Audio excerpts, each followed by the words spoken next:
The first time I heard my mother-in-law call me a gold digger, I was standing outside her study with a tray of freshly brewed jasmine tea. The door was slightly ajar, and her words cut through the air like ice. "That girl is nothing but a social climber!" Geeta's voice dripped with disdain. "Did you see how she fumbled with the chopsticks at dinner? Embarrassing. My son could have married anyone, and he chose her." My hands trembled, nearly spilling the delicate porcelain cups.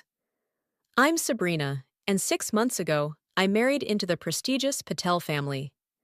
Coming from a modest background where my parents worked multiple jobs to put me through college, I thought marrying Dawson would be my fairy tale ending. Instead, it became the beginning of a nightmare I never saw coming.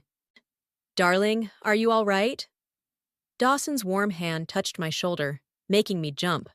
The tea sloshed dangerously close to the rim. "You look pale." "I'm fine," I forced a smile, steadying the tray. "Just bringing your mother her afternoon tea." "Let me." He reached for the tray, but I pulled back. "No, I want to do this. It's important to me." What I didn't say was that each small gesture was another attempt to win Geeta's approval, another brick in the wall of acceptance I was desperately trying to build. I knocked on the study door, interrupting what sounded like a heated conversation between Geeta and her brother Stuart. The room fell silent. "Come in," Geeta called out, her voice suddenly honey-sweet. I entered, placing the tray on her mahogany desk. "I thought you might enjoy some jasmine tea, Mother." Stuart smiled warmly at me, but Geeta barely glanced up from her papers. "Just leave it there. And Sabrina? Next time, bring the blue porcelain set. This one is common." My cheeks burned. The set I'd chosen was a wedding gift from my parents. "Actually, I quite like this set," Stuart interjected, picking up a cup. "It has character. Not everything needs to be inherited or expensive to have value." Geeta's lips tightened into a thin line. "Well, brother, we'll have to agree to disagree on that." As I turned to leave, I caught a glimpse of the papers on her desk. Something about estate shares and signatures. Stuart noticed my glance and quickly shuffled the papers together. Later that evening, I found myself in our kitchen, aggressively chopping vegetables for dinner, when Dawson's sister Nicole wandered in. "Don't take it personally," she said, hopping onto a counter. "Mom's like that with everyone at first." 3 years of dating and 6 months of marriage isn't at first, Nicole." She shrugged. "Look at the bright side. At least you're not at the country club functions yet. That's where she really puts on a show." "What do you mean?" "Oh, you'll see. There's one next week. Mom's already telling everyone how you're adjusting to our lifestyle." Nicole's phone buzzed, and she jumped down. "Just wear something conservative, and maybe practice with those chopsticks." I slammed the knife down. "I grew up using a fork. There's nothing wrong with that." "Of course not." Nicole patted my arm. "But in this family, everything is about appearance. You'll learn." That night, lying in bed beside Dawson, I couldn't shake the feeling of being an outsider. Our 3-year-old daughter Sadie was sleeping peacefully in the next room, blissfully unaware of the social warfare happening around her. "You're tossing and turning," Dawson murmured, pulling me closer. "I overheard your mother today," I admitted. "She called me a gold digger." Dawson sighed. "Mom's just traditional. She'll come around." "Traditional?" "Dawson, she actively despises me." "And what was that meeting with Stuart about? I saw estate papers." "Business stuff," he cut me off. "Nothing for you to worry about." But there was something in his tone that made me worry more. I'd seen that look before, when he was hiding something significant. Just then, Sadie's cry pierced the night. I started to get up, but Dawson stopped me. "I'll go. You rest." As I watched him leave, I caught sight of my reflection in the bedroom mirror. The woman staring back at me looked lost, uncertain. Everything Geeta probably saw when she looked at me. But underneath that uncertainty, I felt something else stirring. Determination. I picked up my phone and texted my neighbor and friend Jillian. "Need to talk. Tomorrow?" Her response was immediate. Wine and sympathy coming right up. I put my phone down and closed my eyes, but sleep wouldn't come. Instead, I kept hearing fragments of Geeta's conversation with Stuart. We need to clean this up before the shares meeting. Something wasn't right in this perfect family, and for Sadie's sake, I needed to figure out what. If Geeta wanted to play games, she'd learn that this common daughter-in-law could play them too. Little did I know, my decision to fight back would unravel secrets that would shake the Patel family to its core. You need to document everything, Jillian said, pouring me another glass of wine. We sat on her back porch, watching our kids play in the yard. Every snide comment, every backhanded compliment, write it all down. I watched Sadie chasing butterflies with Jillian's son. What good would that do? Trust me, I learned this during my divorce. People like your mother-in-law count on others being too polite to call them out. They rely on gaslighting, making you question your own memories. The afternoon sun caught my wedding ring, and I twisted it nervously. Dawson thinks I'm being oversensitive. Of course he does, Jillian scoffed. He grew up with her manipulation. It's normal to him. A shriek of laughter drew our attention. Sadie had fallen, but before I could move, she bounced right back up, giggling. She's so resilient, Jillian observed. Like her mother should be. My phone buzzed. A text from Nicole. Emergency family dinner tonight. Mom's insisting. Wear the blue dress she gave you. I groaned. Speaking of manipulation, what now? Surprise family dinner. Probably another opportunity for Geeta to showcase how unsuitable I am. Jillian's eyes narrowed. You mentioned estate papers yesterday. Could it be about that? Maybe. But whenever I ask Dawson about family business, he changes the subject. That's not right. Jillian set down her glass. You're his wife, not some outsider. Later that evening, dressed in Geeta's chosen blue dress, I entered the dining room to find Stuart already there, deep in conversation with Geeta. The paperwork needs to be perfect, he was saying. One mistake and… They fell silent as I approached. Geeta's eyes swept over me. At least the dress looks appropriate, though your hair could use some work. I think she looks lovely. Zara, Dawson's cousin, walked in behind me. She squeezed my arm supportively. The natural look suits her. Dinner was a masterclass in subtle warfare. Geeta had prepared all of Dawson's favorite traditional dishes, none of which I could properly pronounce. Sabrina, Geeta called out sweetly, would you like me to show you how to make these properly sometime? I know your background didn't expose you to such cuisine. Before I could respond, Nicole jumped in. Mom, Sabrina makes amazing food. Her lasagna last week was incredible. Yes, well, Geeta smiled tightly. I suppose some people prefer simpler dishes. I gripped my fork harder, remembering Jillian's advice about documentation. If only I could record these conversations, prove I wasn't imagining the constant belittling. Actually, Dawson spoke up, I have an announcement. He reached for my hand under the table. Sabrina and I are thinking of renovating the East Wing for Sadie's playroom. The silence was deafening. The East Wing was Geeta's domain. Absolutely not. Geeta's voice was steel. That wing has been in the family for generations. We don't need children's toys destroying its character. Mother, it's our house too. Is it? Stuart interrupted, exchanging a loaded look with Geeta. Perhaps we should discuss the ownership structure at the shares meeting next week. My head snapped up. What shares meeting? Family business. Geeta waved dismissively. Nothing that concerns you. After dinner, I found myself alone in the kitchen with Zara, who was helping me load the dishwasher. You know, she said quietly, you should pay attention to those meetings they keep mentioning. Something's not right. What do you mean? She glanced around before continuing. Let's just say Aunt Geeta's been making some interesting moves lately. The estate's ownership isn't as straightforward as everyone thinks. Before she could elaborate, Nicole burst in. Mom's looking for you, Zara. As Zara left, Nicole lingered. Sorry about dinner. Mom's just protective of the family legacy. Protective or possessive? I asked. Nicole's expression flickered. Just be careful, okay? Mom always gets what she wants. Always. That night, I couldn't sleep. Dawson's soft breathing beside me did nothing to calm my racing thoughts. I picked up my phone and started typing. Day 1 of documentation. Called my cooking simple. Dismissed my right to house decisions. Secret shares meeting planned. Something about estate ownership. I stared at the notes, feeling ridiculous yet vindicated.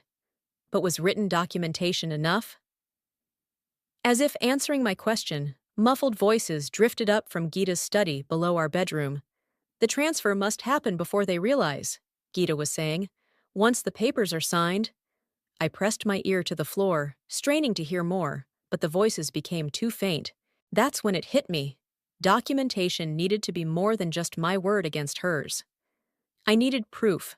Real, undeniable evidence of what was happening behind closed doors. I opened my laptop and typed, hidden audio recorders. As the search results loaded, my hands shook slightly. This was crossing a line, but hadn't Gita crossed several already? For Sadie's future, for my sanity, for the truth. I needed to know what was really going on in this house. And I knew exactly how to find out. The tiny microphone felt heavy in my palm as I stood in Gita's study at 6 a.m., my heart pounding.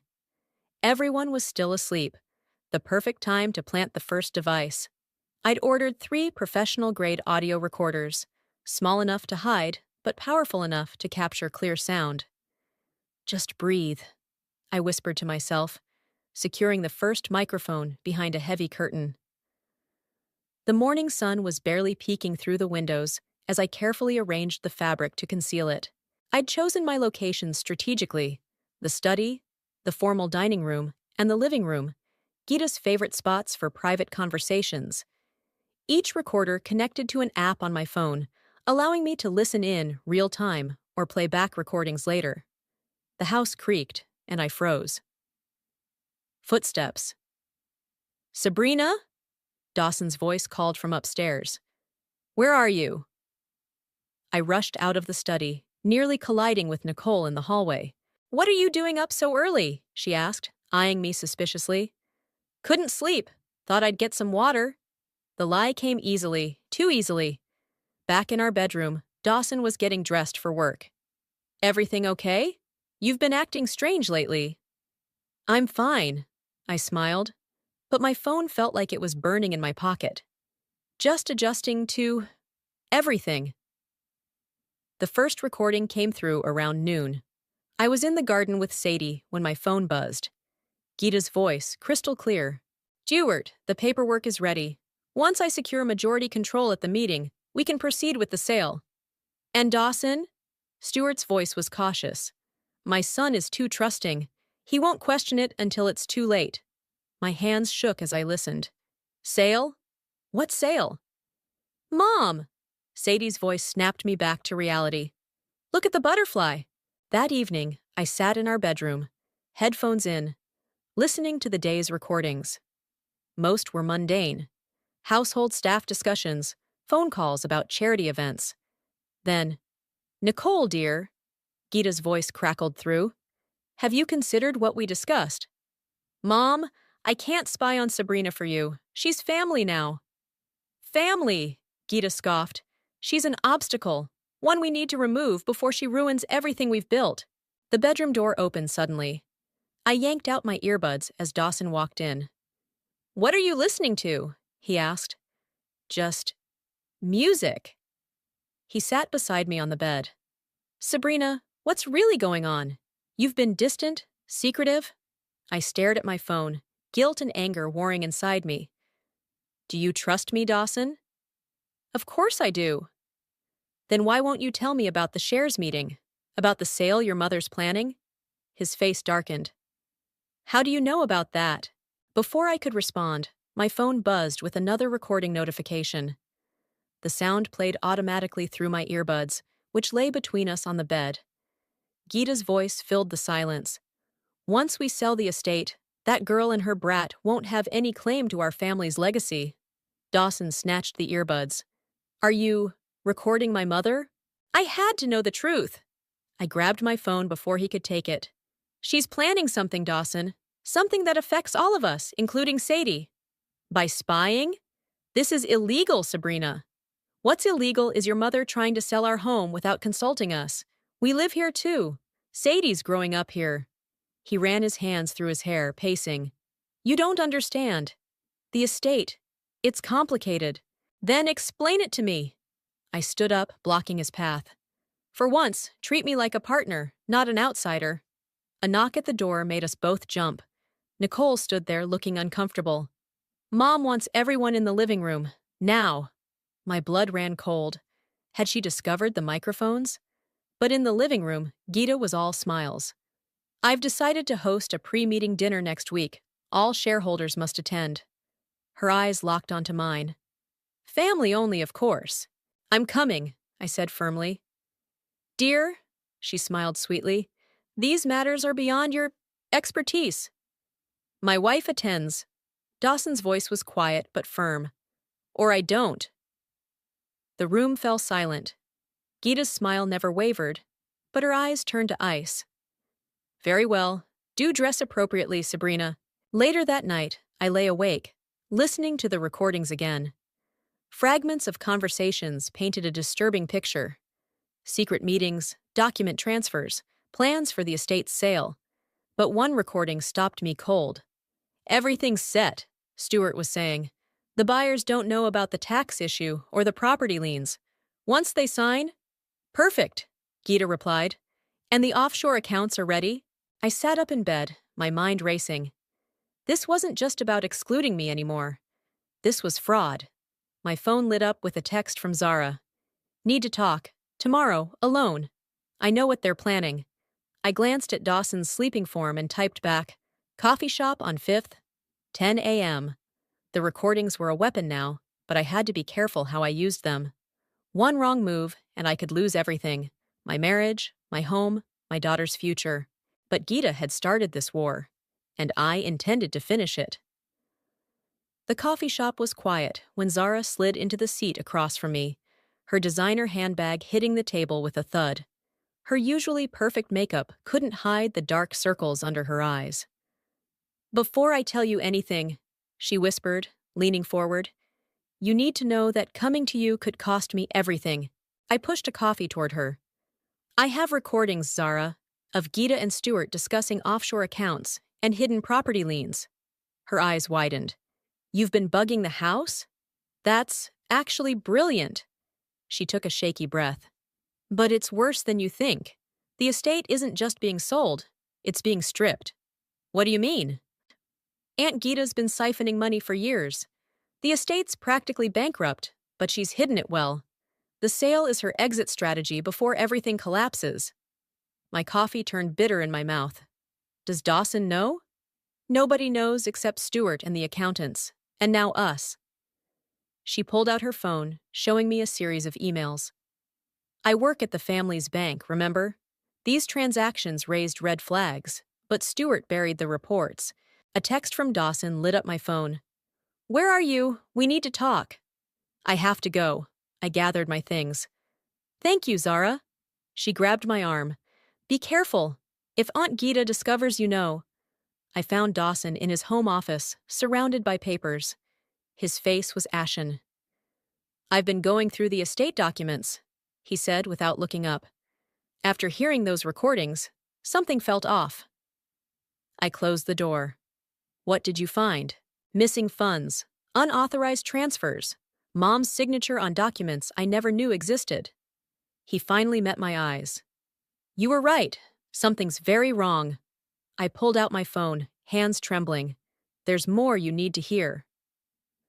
For the next hour, we listened to recording after recording. Gita's schemes unfolded like a twisted symphony.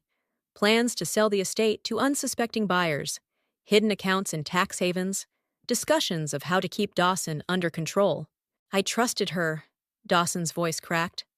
All these years. A knock interrupted us. Nicole poked her head in. Mom's looking for... Are you okay? Dawson quickly wiped his eyes. Fine. What does she want? She's called an emergency pre-meeting. Everyone's gathering in the study. My heart raced. The study, where my first microphone was hidden. In the study, Gita sat behind her massive desk, like a queen holding court. Stuart stood beside her, while other family members filled the chairs around the room. As you know, Gita began, the shares meeting is approaching, but recent events have forced us to accelerate our timeline. My phone buzzed in my pocket. The recorder was picking up everything. The estate requires modernization, she continued. We've found buyers willing to take on this burden, allowing us to preserve our family's legacy in other ways. What buyers? Dawson stood up. Why wasn't I consulted? Gita's smile tightened. Darling, you've been so busy with your own family. Her eyes flicked to me. We didn't want to burden you. You mean you didn't want him to discover the truth? I said, my voice surprisingly steady. The room fell silent. Excuse me? Gita's voice could have frozen fire. I pulled out my phone. Should we discuss the offshore accounts, or the hidden liens you're planning to dump on unsuspecting buyers? Stuart stepped forward. That's quite enough. No, Dawson cut in. Let her speak. I played the recording from earlier that week. Gita's voice filled the room, discussing fraud and deception with clinical precision. The color drained from her face. You've been spying on me? In my own home? Our home, I corrected. The one you're trying to steal from your own son. Chaos erupted. Nicole gasped. Stuart started shouting about illegal recordings. But Dawson's voice cut through it all. Is it true, Mother? Gita's mask cracked. For a moment, I saw fear in her eyes. Everything I did was for this family's preservation. By committing fraud? Dawson slammed his hands on her desk. By stealing from us? You don't understand the pressure, the expectations. The shares meeting is canceled, Dawson announced. And you, he turned to Stuart, stay away from my family. You can't do this. Gita stood, trembling. I am still the majority shareholder. Actually, Zara spoke up from the doorway, the bank's fraud department might disagree. I filed the reports this morning. Gita sank back into her chair, her empire crumbling around her. That night, after everyone had gone, I found Dawson in Sadie's room, watching our daughter sleep. I'm sorry, I whispered. About the recordings. I never meant... Don't. He pulled me close. You protected our family when I was too blind to see the threat. He kissed my forehead. But this isn't over. The estate's finances are a mess, and Mother won't go down without a fight. Then we'll fight together. My phone buzzed. A text from an unknown number. Meeting tomorrow, 2 p.m. I have documents that will ensure Gita never recovers from this. Fred Murray, family attorney. I showed Dawson the message. His jaw set with determination. Ready to end this? He asked. I thought of Sadie, of our home, of every snide comment and manipulation I'd endured. More than ready. Fred Murray's office felt too small for the weight of the documents spread across his desk. The family attorney adjusted his glasses as he pointed to various highlighted sections. These transfers, he tapped a paper, all lead back to accounts in the Cayman Islands. Gita's been planning this for years. How much? Dawson's voice was tight.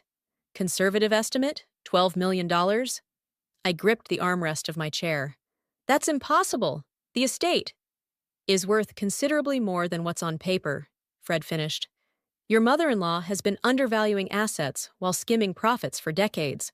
A knock at the door made us all jump. Zara slipped in, clutching a leather portfolio.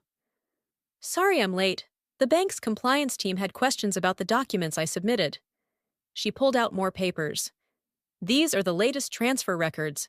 Aunt Gita tried to move another $5 million this morning. Did it go through? I asked. No. We froze the accounts. Zara smiled grimly. She's probably discovering that right now. As if on cue, my phone buzzed with a recording notification. I put it on speaker. What do you mean frozen? Gita's voice shrieked. Stuart, fix this immediately. I can't. Stuart sounded panicked. They're asking questions about the offshore accounts, about the property valuations. Then destroy the documents. All of them. Fred leaned forward. This recording alone is evidence of attempted destruction of evidence. Combined with the financial records, she'll go to prison, Dawson said quietly. Unless, Fred held up a finger, she agrees to our terms. I frowned. What terms? Full confession, complete financial transparency.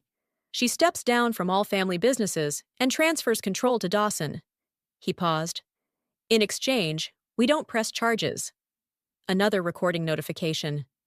This time, it was Nicole's voice. Mom, please, just tell the truth, for once. Truth? Geeta scoffed. The truth is, I built this family's fortune while your father gambled us into debt. I protected us. By stealing? Nicole shot back. By treating Sabrina like dirt because you were afraid she'd discover your secrets? Dawson reached for my hand as we listened. That girl, Geeta spat, knows nothing about sacrifice, about maintaining our position in society. The parties, the donations, the connections. It all costs money. Money you stole! Nicole's voice hardened. I'm done covering for you, Mom. Done. The recording ended. Zara broke the silence. Aunt Geeta's hosting a garden party tomorrow. Half the city's elite will be there. Perfect timing for a confrontation, Fred mused. No. I straightened in my chair. Perfect timing for justice. Back home, I found Stuart waiting in the driveway. His usual confident demeanor was gone. Sabrina, he called out softly, we need to talk. About how you helped Geeta steal from her own family. He winced. I can help you. There's more evidence. Documents Geeta doesn't know I kept. Insurance, you might say. Why would you help us now? Because, he glanced around nervously, she's planning something for tomorrow's party, something desperate. My phone buzzed again. Another recording. I held it up so we both could hear. The party is our chance, Geeta was saying. Once the new buyers sign, no one can stop the sale. Not Dawson, not that witch he married, no one. Stuart's face paled. She's going to try to force the sale tomorrow, during the party. The buyers are coming disguised as guests. I studied his face. Why should I trust you? He pulled out a USB drive. Because this contains every transaction, every fraud, every scheme from the past 20 years, including my part in it. His hands shook. I was wrong. About everything. Inside, I found Dawson in his office with Nicole. Stuart gave me this. I held up the USB drive, explaining what I'd learned. Nicole stood up. Mom's getting sloppy, desperate. She called me earlier, trying to convince me to help her one last time. Will you? Dawson asked quietly. No! Nicole's eyes filled with tears. I'm done being her puppet. My phone lit up with a text from Jillian. Saw moving trucks at Geeta's private villa. She's packing up. She's planning to run, I realized. After the sale tomorrow, she'll disappear with the money. Dawson's jaw clenched. Not if we stop her first. We'll need help, Nicole said. Other family members who've suspected but stayed quiet. Zara can rally them, I suggested. And Fred has the legal documents ready. Tomorrow then, Dawson stood. At the garden party. I thought of all the times Geeta had belittled me, threatened my place in the family, tried to turn Dawson against me. Tomorrow she would learn that her perfectly orchestrated world could crumble just as easily as the tea sets she loved so much. My phone buzzed one final time that night. A group text from Geeta to all family members. Tomorrow's garden party will be a celebration of our family's legacy. Attendance is mandatory. Formal attire required. If only she knew what kind of celebration it would really be. The morning of the garden party dawned bright and clear. I stood in front of my closet, staring at the dress Geeta had suggested I wear. A matronly gray thing that would make me fade into the background. Instead, I pulled out a crimson silk dress that hugged every curve. If Geeta wanted a show, I'd give her one. Mommy, you look like a princess! Sadie bounced on our bed in her party dress. You both look beautiful, Dawson said from the doorway. His face was tense. Jillian's here to pick up Sadie. I knelt before my daughter. Remember what we talked about? You're having a special play date today. Because grown-ups are having a boring party, she recited, rolling her eyes exactly like her father. Once Sadie was safely away, the house burst into controlled chaos. Zara arrived first, carrying files from the bank. Nicole followed with a group of family members I'd only seen at formal events, all wearing expressions of grim determination. "The buyers are confirmed," Zara whispered, showing me her phone. "3 men from an investment group. They're arriving at 2. "And the police?" Dawson asked. "On standby," Fred answered, straightening his tie. "They'll move in once we give the signal." The garden filled with guests as the afternoon wore on. I watched from an upstairs window as Gita held court, resplendent in an expensive designer dress, laughing and charming everyone around her. "Ready?" Dawson touched my shoulder. I checked my phone one last time. The recordings were queued up, ready to play through the garden's speaker system. "Ready?" We descended the stairs together, and I felt Gita's eyes lock onto my dress immediately. Her smile flickered for just a second. "Darling!" She air-kissed my cheek. "That's quite an attention-seeking choice." "I learned from the best." I smiled sweetly. She gripped my arm, nails digging in. "Don't make a scene today. This party is important." "Oh, I know exactly how important it is." I spotted the buyers, 3 men in expensive suits, trying too hard to blend in. Stuart was leading them toward Gita's private study. "Now?" I whispered into my phone. The garden speakers crackled to life with Gita's own voice. "Once the buyers sign, we'll transfer the money offshore. They'll never know about the liens or the debt." The party fell silent. Gita froze, her champagne glass slipping from her fingers. "What is this?" she hissed. More recordings played. Her conversations about fraud, about hiding money, about destroying evidence. Each revelation landed like a physical blow. "Security!" she shouted. "Shut off those speakers! They won't help you." Nicole stepped forward. "Not this time, Mother." The buyers emerged from the study, faces dark with anger. "Is this true? Are you trying to defraud us?" "Of course not," Gita laughed nervously. "This is just a misunderstanding." "A misunderstanding?" I pulled out a tablet, displaying the financial records. "Like these transfer records? Or these offshore accounts?" "You!" She pointed at me, voice shaking. "You did this. You destroyed our family." "No, Mother." Dawson's voice cut through the chaos. "You did that yourself." Police officers began entering the garden. Fred stepped forward with documents in hand. "Mrs. Patel," he announced formally, "you have a choice. Sign these papers transferring control of all family assets to your son, or face criminal charges for fraud and embezzlement." "You can't prove anything," she snarled. "Actually," Stewart emerged from the crowd, holding up the USB drive, "we can prove everything." Gita's carefully maintained facade cracked. She looked around wildly, seeing former allies step back, watching her perfectly curated world crumble. "I did everything for this family," she whispered. "Everything." "Sign the papers, Mother," Dawson said quietly. "Don't make this worse." Her hand shook as she took the pen. Each signature seemed to age her years, until finally, she looked up with tears in her eyes. "I hope you're happy," she spat at me. "You've won." "This wasn't about winning," I replied. "It was about justice." As the police led her away for questioning, guests quickly dispersed. Nicole approached me, looking shell-shocked. "I never thought she'd actually—" She trailed off.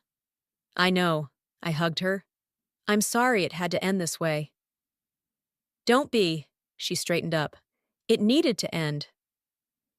Later that night, after the lawyers left and the evidence was secured, I found Dawson in Gita's study, staring at old family photos.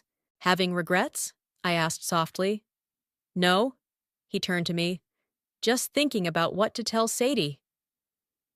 I wrapped my arms around him. "We'll tell her that sometimes doing the right thing is hard, but necessary." My phone buzzed. A message from Zara. "Bank confirmed all accounts frozen. She can't touch anything now." "It's really over," I breathed. Not quite. Dawson kissed my forehead. Tomorrow we start rebuilding. The right way this time. Through the window, I watched the garden staff cleaning up the remains of the party. Like them, we'd clean up the mess Geeta left behind. But first, I had one more recording to deal with. One that would ensure she never tried to reclaim her power. The final battle was coming, and this time, I held all the cards. The police station's interview room felt smaller than it looked on TV. Geeta sat across from me, her designer outfit replaced by wrinkled clothes from yesterday. Without her usual makeup and perfectly styled hair, she looked older, vulnerable. "Why did you request this meeting?" she asked, her voice hoarse. I placed my phone on the table between us. "Because there's one recording you haven't heard yet." Her eyes narrowed. "Haven't you done enough damage?" "This isn't about damage," I pressed play. "This is about truth." The recording started, a conversation from 3 months ago between Geeta and Stuart. "The girl's smarter than we thought," Stuart was saying. "She's asking questions about the trust fund." "Dawson's trust fund was dissolved years ago," Geeta replied. "I used it to cover the losses from the Miami property." "And Sadie's education fund?" "Gone, along with the others. But once we sell, it won't matter. We'll be—" I stopped the recording. "You stole your own granddaughter's future." Geeta's hands trembled. "You don't understand. The family was in debt. Your father-in-law's gambling." "Stop lying!" I slammed my hand on the table. "The bank records show everything. You didn't save the family from debt. You created it with your lifestyle, your need for control, your offshore accounts." "What do you want from me?" she whispered. A full confession. Every detail, every scheme. Or this recording goes to the DA, and you'll face additional charges for stealing from minors." Her facade cracked completely. "They'll give me years." "Yes, unless you cooperate now." The door opened, and Fred walked in with a document. "The plea agreement, as discussed." Geeta stared at the papers, then at me. "You planned this all along." "I learned from you, remember? Always be 3 steps ahead." 2 hours later, I walked out of the police station with Geeta's signed confession. Dawson was waiting in the car. "Did she agree?"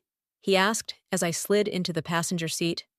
"Everything. The trust funds, the property fraud, even tax evasion we didn't know about." He gripped the steering wheel. "I should have seen it. All those years." "Hey," I touched his arm. "You saw what she wanted you to see." "We all did." At home, we found Nicole and Zara in the kitchen with Sadie, making cookies. "Mommy!" Sadie ran to me, covered in flour. "We're making happy cookies."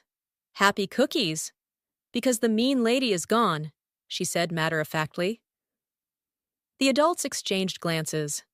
We hadn't told her anything about Geeta's arrest, but children always seem to understand more than we realized. "The bank board is meeting tomorrow," Zara announced, wiping her hands. "They're voting to approve the recovery of all diverted funds." Nicole added, "And I found documents in Mom's study. She had a whole network of fake companies. The forensic accountants are having a field day." My phone buzzed. A text from Stuart. "Meeting set with international investigators. Ready to tell them everything." "Stuart's cooperating fully," I told Dawson. "His testimony will ensure the overseas accounts are frozen." "Good." Dawson pulled out his laptop. "Because look what I found." He showed us emails between Geeta and various social elite, detailing how she'd manipulated property values and investment schemes throughout their circle. "Half of upper society was involved?" Nicole gasped. "Or victims," Dawson corrected. "She played everyone." The doorbell rang. Fred entered with more documents. "The judge approved the asset freeze," he announced. "And there's more. The estate's true value? Nearly triple what Geeta claimed. Once we recover the hidden assets, the family's financial future is secure." "Including Sadie's education fund?" I asked. "Especially that. I've already set up a protected trust. No one can touch it." Sadie tugged at my dress. "Can we have a party? A real one without scary people?" I laughed, picking her up. "Yes, baby, the best party ever." That evening, as news of Gita's confession spread through social circles, our phones wouldn't stop buzzing. Former family friends, business associates, all claiming they'd always suspected something wasn't right. Funny how they're all experts now, Nicole said bitterly, reading the messages. Let them talk, I replied. We have proof. We have truth. Dawson called us to the dining room, where he'd laid out papers across the table. These are the new family business structures, he explained. Transparent, ethical, everything documented and above board. And this, Fred added, placing another document down, is the new estate ownership agreement. Equal shares between all legitimate family members. Including Sabrina? Nicole asked. Especially Sabrina. Dawson squeezed my hand. She saved this family. She deserves an equal voice in its future. My phone lit up one last time. A message from the prison where Gita was being held. I underestimated you. Perhaps that was my biggest mistake. Gee, I showed it to Dawson. No, he said firmly. Her biggest mistake was thinking she could steal our daughter's future and get away with it. I looked around at our reformed family, Nicole, Zara, Fred, all united in building something better from the ashes of Gita's schemes. Tomorrow, I said, we start fresh. Together. But first, we had some happy cookies to finish baking. The autumn breeze rustled through the garden as I supervised the workers taking down the last of Gita's pretentious decorative statues. In their place, we were installing a playground for Sadie and her cousins. The swing set goes there, I pointed, then felt a tug on my sleeve. Mrs. Sabrina? Maria, our housekeeper of 15 years, held out an envelope. Found this while cleaning the East Wing storage. Inside was a letter dated just before my wedding to Dawson, written in Gita's elegant script. My dearest son, I fear you're making a terrible mistake. This girl will destroy everything we've built. Still finding her little time bombs? Nicole approached, carrying coffee. Her last attempts to control the narrative, I crumpled the letter. How was the court hearing? Final sentencing next week. The prosecutor says, with all the evidence, she's looking at 12 years minimum. My phone buzzed. A message from Stuart. International accounts recovered. Full amount restored. Thank you for giving me a chance to make things right. Inside, Dawson was meeting with Fred and the new board members. Through the study window, I could see him confidently leading the discussion, no longer the conflicted son trying to please his mother. Mommy! Sadie ran out with Zara chasing her. Look what Aunt Zara got me! She proudly displayed a business card. Future CEO in training. Starting her early? I raised an eyebrow at Zara. Someone needs to run this place when we're old, she grinned. Might as well be someone with both brains and heart. The meeting ended, and Dawson joined us in the garden. The board approved everything. New charitable foundation, scholarship programs, ethical investment guidelines. And the staff pensions? I asked. Restored and increased. Maria cried when I told her. Nicole checked her phone. The society papers are having a field day. Prominent families renaissance, from scandal to salvation. Let them talk, I said. Actions speak louder than headlines. Just then, Jillian arrived with a stack of papers. The community center plans are approved. Construction starts next month. We were converting one of Gita's empty properties into a resource center for families in need, something she would have considered beneath her status. Perfect timing, Fred emerged from the house. The judge signed off on using the recovered funds for community investment. It's all legal and transparent. Sadie tugged at Dawson's sleeve. Daddy, can we have the swings now? Of course, Princess. Want to help pick the colors? As they walked toward the playground area, Nicole touched my arm. You know, I never thought I'd say this, but the house feels like a home now. Speaking of home, Zara interrupted, wait until you see this. She pulled out her tablet, showing us security footage from Gita's old country club. Several of her former society friends were being escorted out, their own financial misdeeds exposed during the investigation. Karma's quite the equalizer, I mused. Mrs. Sabrina, Maria called from the terrace. "The new family portrait photographer is here." We gathered in the garden. Dawson, Sadie, Nicole, Zara, even Stuart. Around the old oak tree, Gita had always hated for dropping leaves on her precious lawn. "Everyone ready?" the photographer asked. "Wait," I said, pulling out my phone. I played the final recording I'd kept private until now. "I built this family," Gita's voice declared from years ago. "Without me, they're nothing."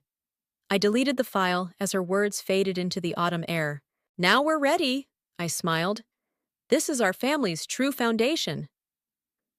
The camera clicked, capturing not just our images, but a moment of genuine joy, something Gita's perfectly posed portraits never managed. Later, as sunset painted the garden in gold, Dawson found me by the new swing set. "Remember what you said when we first met?" he asked. "About how wealth doesn't define family?" "You thought I was naive." "Ah, I thought you were right. I just didn't have the courage to live it then." He pulled me close. "Thank you for showing us a better way." "Mommy, Daddy," Sadie called from the terrace. "Aunt Nicole made hot chocolate." Inside, the house buzzed with warm conversation and laughter. The formal dining room, where Gita once held court, was now filled with family playing board games. The study where she plotted her schemes had become a shared workspace for charitable projects. My phone lit up one last time. An email from the prison warden. "Mrs. Patel requests a final meeting." I showed it to Dawson. "Your choice," he said. "But remember, you don't owe her anything." I typed my response. "The past is closed. Our future is bright enough without shadows." As I hit send, Sadie climbed into my lap with her hot chocolate mustache, and Nicole dealt another round of cards. Outside, the playground equipment gleamed in the setting sun, promising years of happy memories to come. We didn't need hidden recordings anymore. Our truth was right here, in the open, stronger than any secret could ever be. "Your turn, Mommy." Sadie handed me my cards. "Are you ready to play?" I looked at my family, real, honest, united, and smiled. "I've never been more ready."